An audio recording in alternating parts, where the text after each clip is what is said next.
একটা কথা তো আমরা সব সময় শুনি তাই না, যে হাল ছেড়ো না বন্ধু।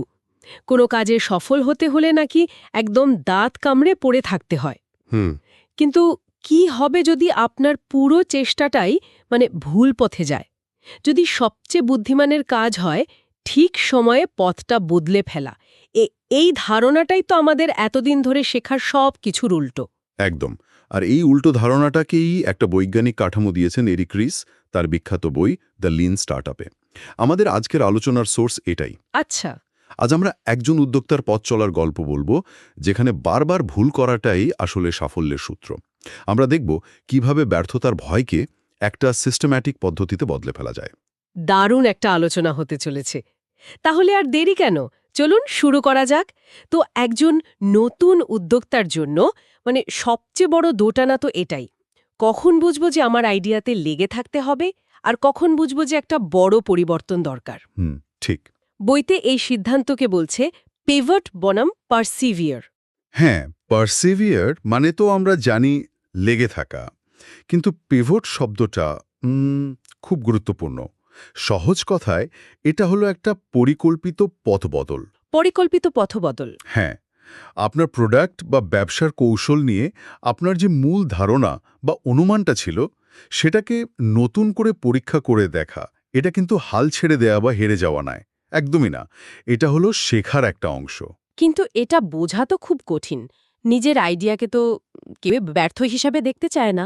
বইটাতে একটা ভয়ঙ্কর জায়গার কথা বলা হয়েছে, the land of the living dead, বা জীবন মৃতদের দেশ। ব্যাপারটা কি?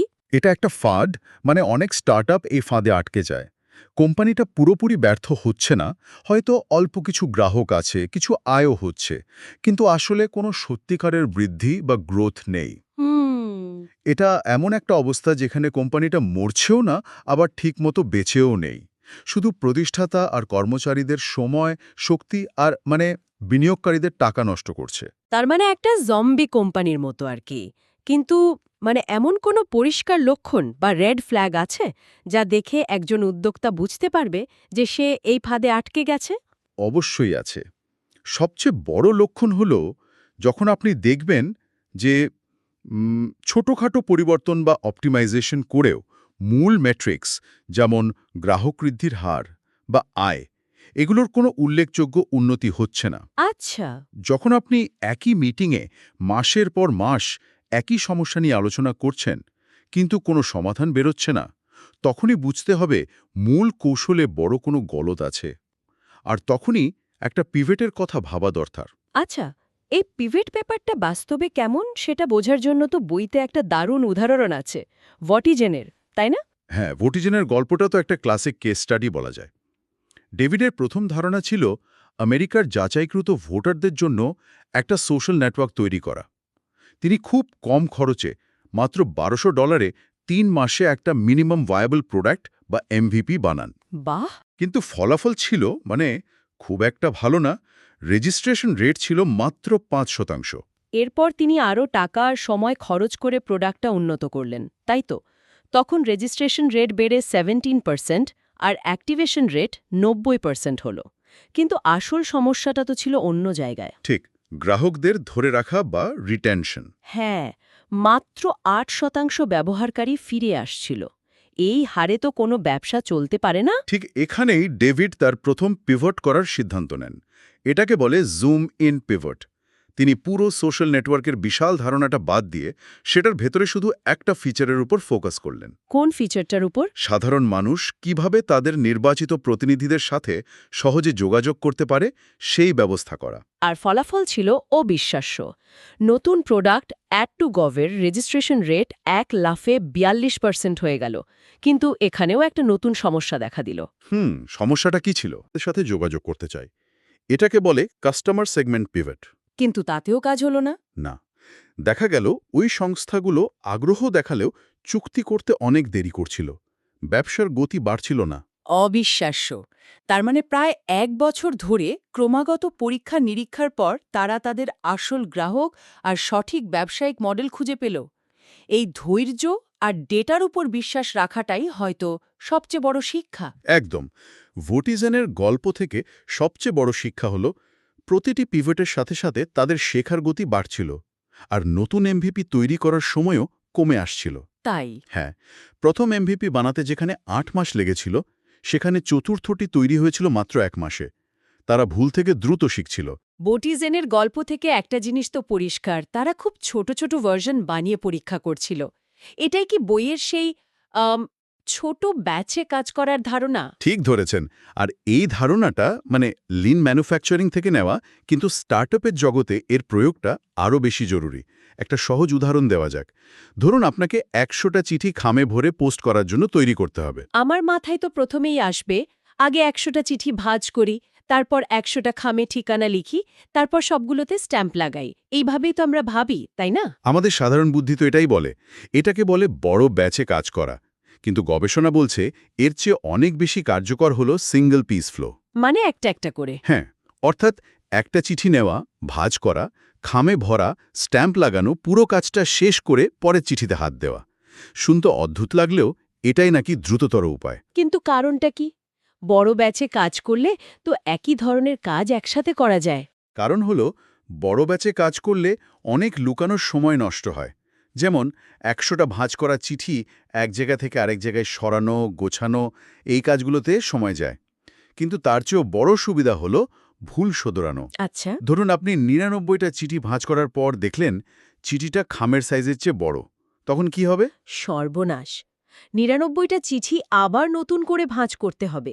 কিন্তু একটা একটা করে করলে তো প্রথমটাতেই ভুলটা ধরা পড়ত। ওহ, এবার বুঝতে পারছি। স্টার্টআপের ক্ষেত্রে এই ভুলটা আরও মারাত্মক। এখানে ভুল শুধু সময়ের অপচয় নয়, টাকারও অপচয়।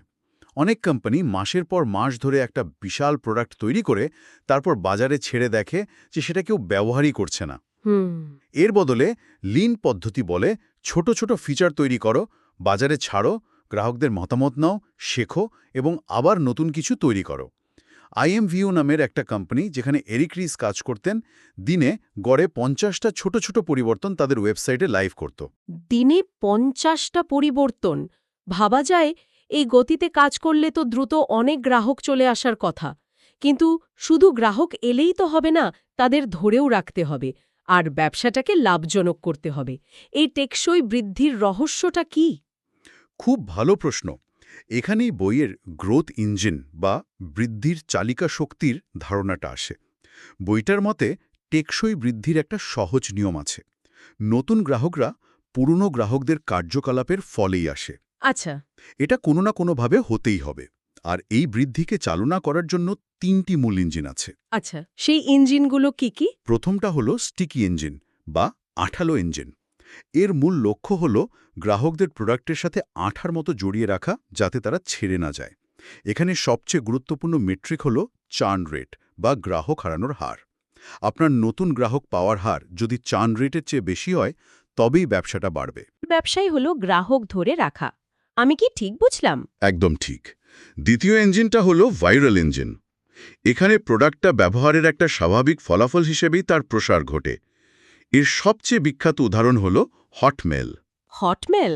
হ্যাঁ, তারা তাদের প্রতিটি ইমেলের নিচে একটা লাইন যোগ করেছিল, get your free email at Hotmail. এটা দেখেই মানুষ হুমড়ি খেয়ে পড়েছিল। এখানে মূল মেট্রিক হল ভাইরাল কোএফিসিয়েন্ট, অর্থাৎ প্রত্যেক নতুন গ্রাহক গড়ে কতজন নতুন গ্রাহক নিয়ে আসছে। যদি এই সংখ্যা ১-এর বেশি হয়, তাহলে আপনার বৃদ্ধি হবে এক্সপোনেনশিয়াল। তার মানে টিকটক বা হোয়াটসঅ্যাপের মতো প্ল্যাটফর্মগুলো এই ভাইরাল ইঞ্জিনের উপর নির্ভর করে, কারণ তাদের বৃদ্ধি হয় একজন থেকে আরেকজনের ছড়িয়ে পড়ার মাধ্যমে। আর তৃতীয় ইঞ্জিনটা কি? তৃতীয়টি হল পেইড ইঞ্জিন বা বিজ্ঞাপনী ইঞ্জিন। এখানে ফেসবুক, গুগল বা অন্য কোনো মাধ্যমে টাকা খরচ করে, অর্থাৎ বিজ্ঞাপন দিয়ে গ্রাহক আনা হয়। এর কার্যকারিতা নির্ভর করে দুটো সংখ্যার উপর। প্রথমটা হল কাস্টমার লাইফ টাইম ভ্যালু বা LTV, মানে একজন গ্রাহক তার জীবদ্দশায় কোম্পানিকে মোট কত টাকা দেবে। আর দ্বিতীয়টা হল কস্ট পার অ্যাকুইজিশন বা CPA, অর্থাৎ প্রতি গ্রাহককে পেতে কত খরচ হচ্ছে। যতক্ষণ LTV CPA-র চেয়ে বেশি থাকবে, ততক্ষণ কোম্পানি লাভ রিইনভেস্ট করে আরও দ্রুত এগোতে পারবে। সবচেয়ে গুরুত্বপূর্ণ বিষয় কি এখানে? বইতে বলা হয়েছে একটা সফল স্টার্টআপ সাধারণত একটি মাত্র ইঞ্জিনের ওপর মনোযোগ দেয়। একসাথে ৩টি ইঞ্জিন চালানোর চেষ্টা করলে প্রায় ফোকাস নষ্ট হয়। এটা কেন? কারণ প্রতিটি ইঞ্জিনের জন্য প্রোডাক্টের ডিজাইন, মার্কেটিং স্ট্র্যাটেজি এবং কোম্পানির সংস্কৃতি ভিন্ন হতে হয়। যেমন ভাইরাল ইঞ্জিনের জন্য প্রোডাক্টের মধ্যেই শেয়ার করার ফিচার থাকতে হবে। স্টিকি ইঞ্জিনের জন্য দরকার অসাধারণ কাস্টমার সার্ভিস আর নিয়মিত নতুন কন্টেন্ট। আর পেইড ইঞ্জিনের জন্য দরকার ডেটা অ্যানালাইসিস আর মার্কেটিংয়ের দুর্দান্ত দক্ষতা। তিনটে একসাথে করতে গেলে কোনোটাতেই সেরা হওয়া যায় না, তাই একটিতে দক্ষ হয়ে ওঠাই মূল লক্ষ্য। এই পুরো প্রক্রিয়াটা পিভট করা, ছোট ব্যাচে কাজ করা, সঠিক গ্রোথ ইঞ্জিন খুঁজে বের করা, এগুলো তো একটা শেখার প্রক্রিয়া। কিন্তু কোম্পানি যখন বড় হতে থাকে তখন তো এই গতিটা কমে যায়, তাই না? আমলাতন্ত্র বাড়ে, সিদ্ধান্ত নিতে দেরি হয়। এই শেখার এবং মানিয়ে নেওয়ার ক্ষমতা, যা একটা স্টার্টআপের প্রধান শক্তি, সেটা বড় হওয়ার পরেও কিভাবে বজায় রাখা যায়? এর জন্য টয়োটার একটা বিখ্যাত কৌশল বইতে আলোচনা করা হয়েছে, যার নাম 5 ওয়াইজ বা 5 কেন। 5 ওয়াইজ। হ্যাঁ, কোনো সমস্যা হলে তার মূল কারণ খুঁজে বের করার জন্য পরপর 5 বার কেন বা ওয়াই প্রশ্ন করা হয়। শুনতে খুব সাধারণ মনে হলেও এর কার্যকারিতা অসাধারণ। একটা উদাহরণ দিলে হয়তো বুঝতে সুবিধা হবে। অবশ্যই, বইয়ের উদাহরণটাই নেওয়া যাক। ধরুন একটা ফ্যাক্টরিতে একটি মেশিন হঠাৎ কাজ করা বন্ধ করে দিল। প্রথম প্রশ্ন, কেন মেশিনটা বন্ধ হলো? উত্তর, কারণ একটা ফিউজ উড়ে গেছে। এটা হলো সারফেস লেভেল প্রবলেম। আচ্ছা। দ্বিতীয় প্রশ্ন, কেন ফিউজটা উড়ল? উত্তর, কারণ মোটরে ওভারলোড হয়েছিল। তৃতীয় প্রশ্ন, কেন ওভারলোড হয়েছিল? উত্তর, কারণ বিয়ারিংয়ে যথেষ্ট লুব্রিকেন্ট বা তেল ছিল না। চতুর্থ প্রশ্ন, কেন তেল ছিল না? উত্তর, কারণ লুব্রিকেশন পাম্পটা ঠিকমতো কাজ করছিল না। আর পঞ্চম প্রশ্ন, কেন পাম্পটা কাজ করছিল না? উত্তর, কারণ পাম্পের ভেতরে কোনো ছাঁকনি লাগানো ছিল না এবং ধাতব টুকরো ঢুকে পাম্পটা জ্যাম করে দিয়েছিল। বাহ! তার মানে একটা সাধারণ ফিউজ বদলানোর সমস্যা থেকে শুরু করে আমরা একেবারে মূল প্রচিনে পৌঁছে গেলাম। ছাঁকনি লাগাতে হবে। শুধু ফিউজ বদলালে তো কয়েকদিন পর সমস্যাটা আবার হতো। একদম। দেখুন, একটা আপাতদৃষ্টিতে প্রযুক্তিগত সমস্যা কিভাবে একটা প্রক্রিয়াগত বা মানবিক ভুলে এসে দাঁড়ালো। এই পদ্ধতিটা কোনো ব্যক্তিকে দোষারোপ করে না, বরং সিস্টেমের দুর্বলতা খুঁজে বের করে। ঠিক। এটাকে বলে আনুপাতিক বিনিয়োগ।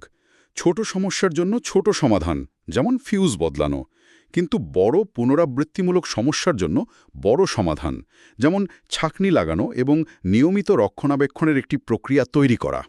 তার মানে এই প্রক্রিয়াটা একে অপরকে দোষারোপ করার সংস্কৃতি বা 5 ব্লেমস থেকেও দলকে বাঁচায়, কারণ ফোকাসটা কে করেছের বদলে কেন হয়েছের দিকে থাকে। আচ্ছা, এই 5 ওয়াইজ কি শুধু ব্যবসার ক্ষেত্রেই প্রযোজ্য, নাকি আমরা ব্যক্তিগত জীবনেও এটা ব্যবহার করতে পারি? দারুণ প্রশ্ন। এটা যে কোনো ক্ষেত্রেই ব্যবহার করা যায়। ধরুন আপনি কোনো পরীক্ষার জন্য প্রস্তুতি নিতে পারছেন না। আচ্ছা। কেন? কারণ মনোযোগ দিতে পারছেন না। কেন? কারণ ক্লান্ত লাগছে। কেন? কারণ রাতে ভালো ঘুম হচ্ছে না। কেন? কারণ ঘুমানোর আগে অনেকক্ষণ মোবাইল ব্যবহার করছেন। কেন? কারণ আপনার মনে হচ্ছে আপনি বন্ধুদের থেকে বা খবর থেকে পিছিয়ে পড়ছেন। দেখুন, মূল সমস্যাটা কিন্তু পড়াশোনা নয়, বরং ফোমো বা ফিয়ার অফ মিসিং আউট। আর সমাধানটা? সমাধানটা হলো ঘুমানোর 1 ঘন্টা আগে মোবাইল বন্ধ করে দেওয়া। 5 ওয়াইজ আমাদের সমস্যার গভীরে যেতে সাহায্য করে। অসাধারণ একটা আলোচনা হলো। তাহলে আমরা আজ যা শিখলাম তা যদি সংক্ষেপে বলি, পিভট করা মানে ব্যর্থতা নয়, বরং এটা শেখার একটা কাঠামোবদ্ধ উপায়। বড় পরিকল্পনার বদলে ছোট ছোট ব্যাচে কাজ করে দ্রুত শেখা যায়, আর ব্যবসার টেকসই বৃদ্ধির জন্য সঠিক গ্রোথ ইঞ্জিন খুঁজে বের করাটা খুব জরুরি। এবং 5 ওয়াইজের মতো কৌশলগুলো শুধুমাত্র সমস্যা সমাধানের জন্যই নয়, এটি একটি অভিযোজিত এবং শেখার সংস্কৃতি তৈরি করে। এই ধারণাগুলো শুধু প্রযুক্তি স্টার্টআপের জন্য নয়, যে কোনো নতুন উদ্যোগ, এমনকি প্রতিষ্ঠিত বড় কোম্পানির নতুন প্রজেক্টের ক্ষেত্রেও প্রযোজ্য, যেখানে অনিশ্চয়তার মধ্যে পথ চলতে হয়। 1911 সালের একটি উদ্ধৃতি দিয়ে শুরু হয়েছিল, যেখানে বলা হয়েছে যে বস্তুগত সম্পদের অপচয়ের চেয়েও অনেক বড় অপচয় হল মানুষের মেধা আর প্রচেষ্টার অপচয়, যা আমরা সহজে দেখতে পাই না। তো প্রশ্নটা হলো, আজকের দিনে আমাদের সবচেয়ে বড় অপচয় কি? আমাদের সময় এবং মেধা কি এমন কিছু তৈরিতে নষ্ট হচ্ছে যা আসলে কেউ চায় না বা যার কোনো প্রয়োজন নেই? আমাদের নিজেদের কাজ বা প্রজেক্টে এই অদৃশ্য অপচয় আমরা কিভাবে চিহ্নিত করতে পারি?